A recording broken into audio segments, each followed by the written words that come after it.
Hey guys, this is Fuller and welcome to another new Hearthstone Heroes. This week it's all about the Dragon Knight. If you haven't seen the Pirate and Death Knight, be sure to check them out. On to the hero. As far as I know, there aren't actually any Dragon Knight characters in Warcraft, so I just made one up. James Eckerbert, which is a character from a famous Dragon Knight book series. But if you have any suggestions, let me know.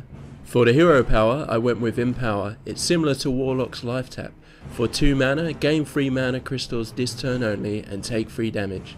So basically you gain 1 extra mana that turn at the cost of 3 health. It gives you a big tempo lead and lets you call out high cost dragons quicker. Before we go on to the cards, I just want to explain the new PayEX mechanic that the Dragon Knight would have. Just like how Shamans have Overload and Rogues have Combo, it uses all your remaining mana into the X cost of the card. For example, deal X damage will deal your remaining mana as damage. I'll go into more depth later. Let's go on to the 3 cards that everyone would start with. First we have Fire Blast. It's 2 mana, deal 3 damage and return this card to your deck. It costs 1 more. Pretty close to Frostbolt. You can keep recycling it, but it gets more expensive. You wouldn't want to run too many of these in your deck though. Next we have Tomb of Summoning. A basic 1 mana, draw a random dragon from your deck into your hand. Just like Sense Demons, good to pull some strong dragons, it thins your deck out, but this doesn't give you any card advantage. On to Flight. For 0 mana, return a friendly dragon to your hand, deal 1 damage to all enemy minions. A very cheap arcane explosion, but you need to have a dragon. Ideally you'd combo it with a Battlecry dragon or an injured dragon back to your hand. Next is Stomp. This is a morphing card, just like how Druid has Claw and Bite, well the dragon also can morph, except bigger and stronger. It's 3 mana, give your hero +3 attack this turn and draw a card.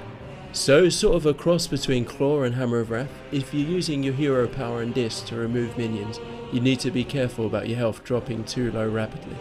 Now for the first PayEX card, it's Broodmate. For 6 mana, it's 6/5, summon a 2/2 Dragon Whelp, and PayEX give it +X/X. So for every extra mana over 6, it will get +1/+1. At 10 mana you have a 6/5 and a 6/6, similar to Silverhand Knight but much more flexible. Next we have another dragon, Skyseeker. For 5 mana he's 3/5, return this card to your hand at the end of your turn. A little bit stronger and more expensive than Stormwind Knight, it can be used to clear off weak minions and return back to your hand at full health. On to Ravage. For 6 mana it gives all friendly characters Wind Fury this turn, that includes your hero and all your minions. It's close to both Savage Roar and Bloodlust, but much more suited for having a few very big powerful minions on the field, like dragons. Next is Dragon Calling. For 3 mana, both players summon a 5/5 red dragon. It's kinda like a spell version of Leroy Jenkins without an immediate impact. Best if you have a way to clear out a 5/5 minion. This one's a little bit tricky. It's Dragonstone. For 0 mana, pay X, at the end of your turn draw a gain mana card, with gain X mana this turn only. Basically it's an innovate where you pump all your mana into it to draw it the following turn. This can set up huge plays later on. The last 3 card, and my favourite, it's Immortality. For 1 mana, give a dragon Death Rattle, return it to your deck, it costs 2 less. Similar to Warlock's Sacrificial Pact, you can use it on any dragon, even your opponent's. So if he's using a Resira or a Deathwing, when it dies, you play it again, but cheaper. On to the common cards. First we have Dragon Caller. For 3 mana, he's 1/3. All dragons cost 2 less, but not less than 1. Very similar to Summoning Portal, it speeds up dragon summons, but note this includes enemy dragons as well, so it can work against you. Next we have Elder Drake. For 9 mana, he's 7/8. At the end of your turn, if this card is in your hand, reduce its cost by 1. So if you compare it to Ironbark Protector, it needs a few turns to really gain value. If you can hang on to it long enough though, it gets really cheap and a 7/8 hit in the field has a lot of impact. On to Renewal. For 2 mana, restore 3 health. If you have a dragon, return this card to your hand at the end of your turn. So half a Holy Light, but you can keep reusing it over and over, just as long as you have a dragon. With your hero power ruining your health, you'll need to have some health gain. This helps out a lot. Let's go on to the rare cards. You're going to see a lot of PayEX now. The first one is Fire Breather. It's 4 mana, 5/4, PayEX, deal X damage randomly split amongst enemy characters. If you compare it to Fire Elemental, it's less cost effective, but you can spend all the way up to 10 mana for a 6 damage split, and even without paying the X, he's still a decent 5/4. Next is Maneater. For 5 mana, he's 5/5. PayEX, destroy a random enemy minion with X or less health. He's like a Dragon Kodo beast. You need to ideally pump up some mana into him to really gain the full effect. The other benefit is a damaged enemy minion can also be picked off this way. Onto Dragon form, it Stomp's bigger brother. For 7 mana, give your hero +7 attack this turn and draw a card. Similar to Bite with a bigger, more frightening attack, this really shows how the Dragon Knight is in a league of his own for pure raw attack power. This one's my personal favourite. It's inspired by Alexstrasza.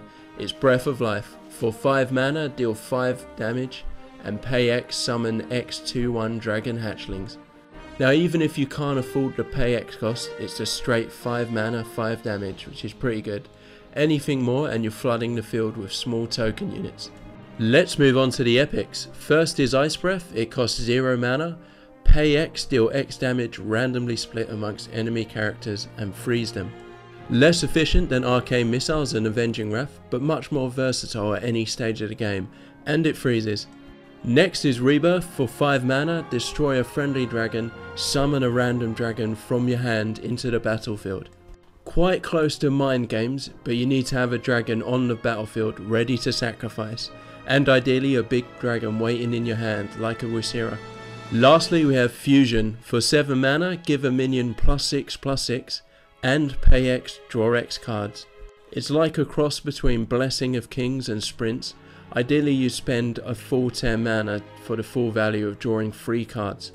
Now for the legendary. It was pretty difficult to come up with something that was on par with the big 5 dragons in the game, but I believe I found one. It is Galakrond. He was the original biggest, most fearsome dragon before being destroyed by the 5 dragon aspects. For 9 mana, he's 5/10. All friendly characters have +4 attack. I took a little bit of a liberty with the fluff here as it doesn't quite fit in with his character, but gameplay wise it has a lot of uses.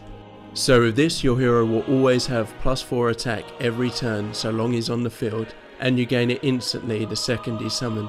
On top of that, you have every minion you have on the field with +4 attack. Imagine combining it with Ravage to get some tremendous damage potential. There's the Dragon Knight hero, guys. I hope you enjoyed. Let me know what you think. Leave a comment below, like and subscribe. Remember, I've also made a Pirate and Death Knight hero you should check out. Thanks guys, and see you next time.